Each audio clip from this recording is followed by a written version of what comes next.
You see, you see what an important factor? That doesn't say anything to them. They don't know what you mean.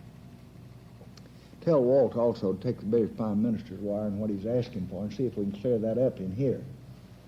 He says that, what do you mean by so-and-so? What steps would you take?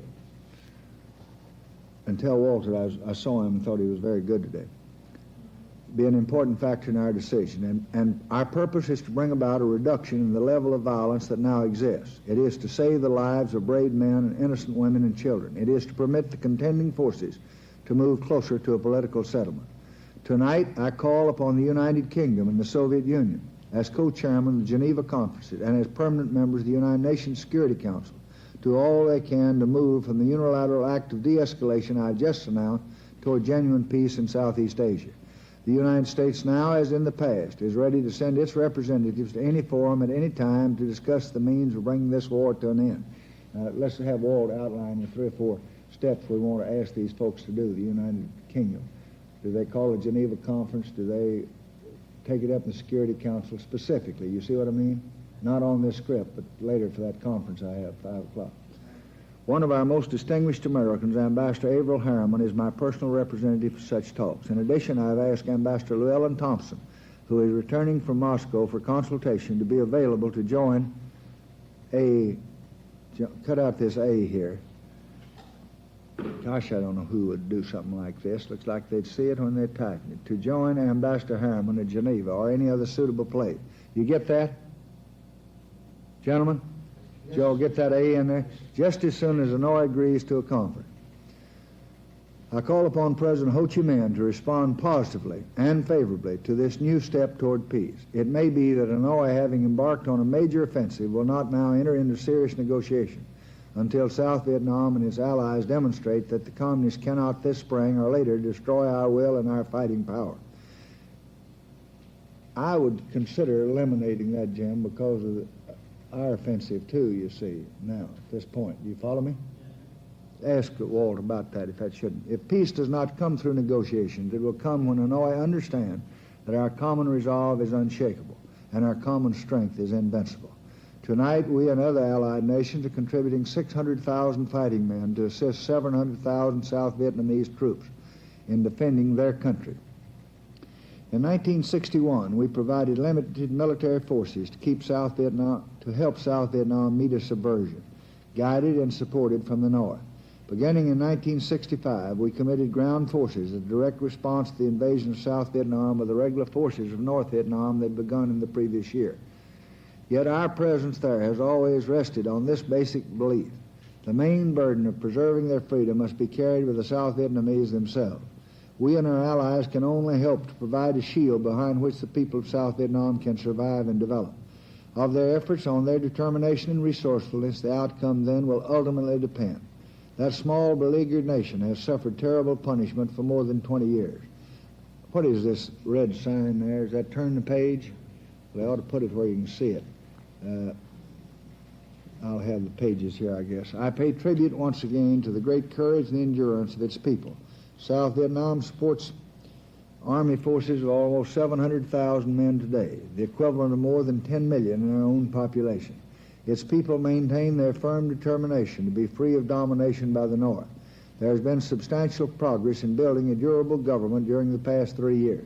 The South Vietnam of 1965 could not have survived the enemy's Tet Offensive of 1968. The elected government of South Vietnam survived that attack and is rapidly repairing the devastation that it wrought. The South Vietnamese know that further efforts are required to expand their armed forces, to move back into the countryside, to increase their taxes, to select the very best men they have for post. What does that mean? Plural for posts?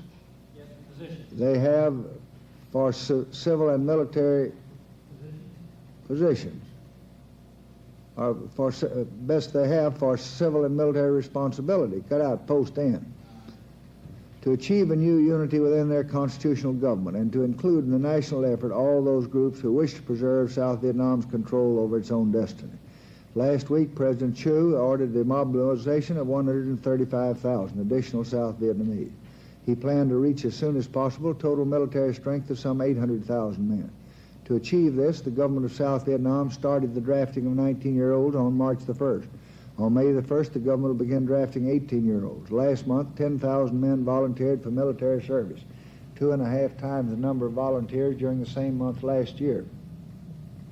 Since the middle of January, more than 48,000 South Vietnamese have joined the armed forces, nearly half of them volunteers. All men in the South Vietnamese armed forces have had their tours of service extended for the duration of the war, and reserves are now being called for active duty. President Chu told his people last week, we must make greater efforts and accept more sacrifices because, as I've said many times, this is our country. The existence of our nation is at stake, and this is mainly a Vietnamese responsibility. He warned his people that a major national effort is required to root out corruption and incompetence at all levels of government. We applaud this evidence of renewed determination on the part of South Vietnam. Our first priority will be to support their effort. We shall accelerate the reequipment of South Vietnam's armed forces to meet the enemy's increased firepower. This will enable them progressively to undertake a larger share of combat operations against the communists. On many occasions, I have assured the American people that we would send to Vietnam, I've told instead of assured. I've told the American people we would send to Vietnam those forces that are required to accomplish our mission there. With that as our guide, we have previously authorized a force level of approximately 525,000 men. Some weeks ago, however, to help meet the enemy's new offensive, we sent over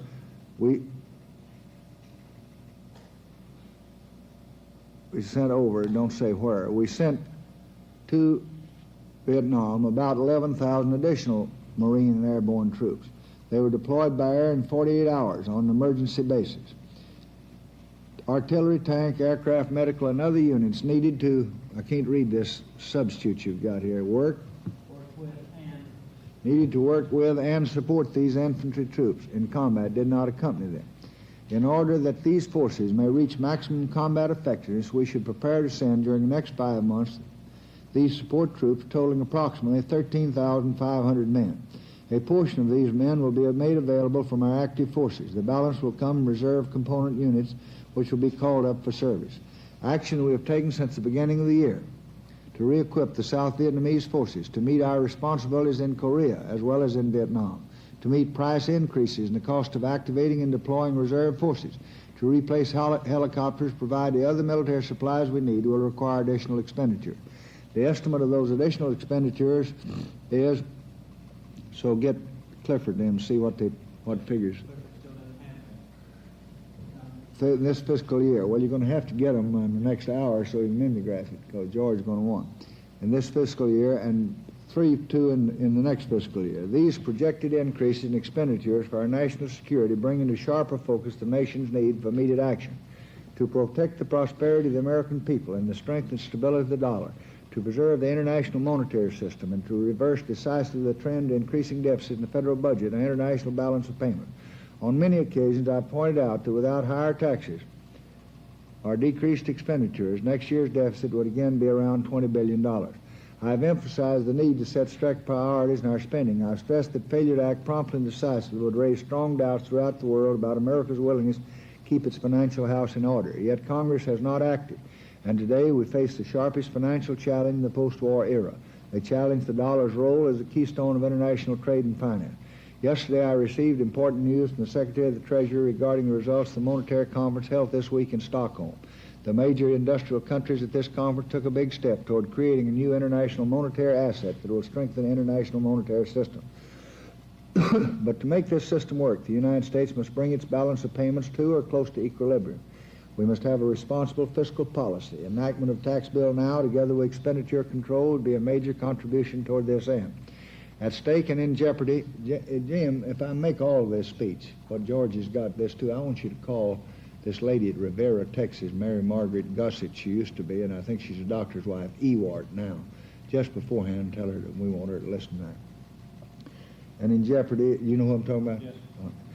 Is a trade and payment system that since World War II has brought the free world the greatest era of prosperity and development it has ever experienced. Equally at stake is our own unprecedented 7-year prosperity, which has raised the real income of the average American after taxes almost 30% in the past 7 years. A gain as large as that, gosh, this is hard to read, Jim, you have no idea. It's just marked up every word, Nellie, you see. I just mark a word or sentence if there's one to hit it. You see, I can't, it doesn't mean anything. All of them are marked, you see. And I can't see where a period is or not. The steps we must, I just have to go on. We'll have to do it. We can't change it, but it's, marking don't mean anything to you to mark them all. The point there is the steps we must take to convince Large that preceding 19 years. The steps we must take to convince the world are exactly the steps we must take to sustain our economic strength at home. In the past 8 months, prices have risen. I told you to cut that out, nearly twice as fast the first half of '67. Let's cut that out. Yes, Harry is rewriting that, and his revisions are not final enough to put on the teleprompter yet. In the absence of fiscal restraint, interest rates have reached new heights, the foundations of our prosperity being threatened by delay. Now we must move from debate to action. There is, I believe, in both houses of Congress, a growing sense of urgency. The situation must be corrected. My budget in January was a tight one. It fully reflected the valuation of our most demanding need. But in these budgetary matters, the President does not decide alone. The Congress has the power and the duty to determine appropriations and taxes. Accordingly, the Congress is now considering proposals for reduction in our national budget by reviewing our appropriation request. As part of a program of fiscal restraint, that includes the tax surcharge. I shall approve appropriate reduction in the January budget. When, not where, when and if Congress so decides. One thing is unmistakably clear. If we are to secure and continue our prosperity in the months and years to come, our deficit must be reduced. Failure to act could bring on conditions that would strike hardest to those who are striving to help. These actions will not be easy or pleasant, but if they are not popular, they are essential. Now, that doesn't make sense. But even if they are unpopular or something, I guess that's all right, though. The times call for a measure of restraint in this land of plenty. I believe we have the character to provide it, and I plead with the Congress to act promptly to serve the national interest. I would say prudence, not restraint, wouldn't you say? We have the prudence to provide it. No, back up. The times call for prudence. Measure of prudence. Back up. The times call for a measure of prudence in this land of, go ahead, plenty. I believe we have the character to provide it, and I plead the Congress to act promptly to serve the national interest. Now let me give you my estimate of the chances for peace. The peace will one day stop the bloodshed in South Vietnam, allow that people to rebuild and develop their land, permit us to turn more fully to our task at home.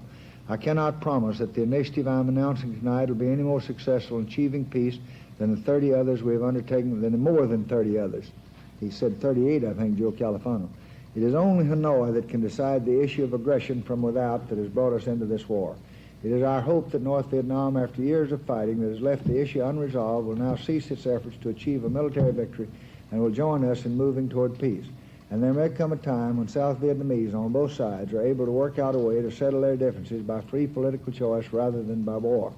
As Hanoi considers its course, it should be in no doubt of our intentions. It must not miscalculate the pressures within our democracy in this election year. We have no intention of widening this war, but we shall not accept a fake solution to this long and arduous struggle and call it peace.